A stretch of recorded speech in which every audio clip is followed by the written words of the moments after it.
మంచిర్యాల జిల్లా జన్నారం పరిధిలో ఉన్న కవ్వాల్ అటవీ ప్రాంతాన్ని టైగర్ ఫారెస్ట్ రేంజ్ పేరుతో అటవీ శాఖ సిబ్బంది జన్నారం మండలం ప్రజలపై విధిస్తున్న ఆంక్షల వల్ల ప్రజలు ఇబ్బందులు పడుతున్నారని, వాటిని వెంటనే ఎత్తివేయాలని నవతరం స్టూడెంట్స్ ఫెడరేషన్ రాష్ట్ర అధ్యక్షుడు నీరటి రాంప్రసాద్ డిమాండ్ చేశారు.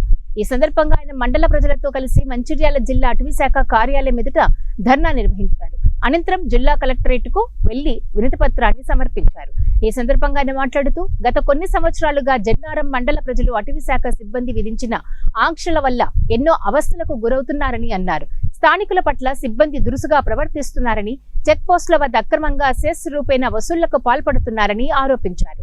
మండల అభివృద్ధికి ఈ ఆంక్షల ఆటంకంగా మారాయని, వాటిని వెంటనే ఎత్తివేయాలని ఆయన డిమాండ్ చేశారు.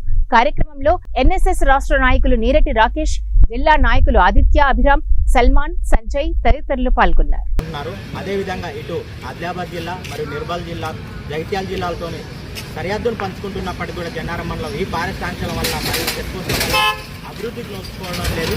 ఇది గత కొన్ని రోజుల నుంచి తీవ్ర రూపం దాల్చడం జరిగింది.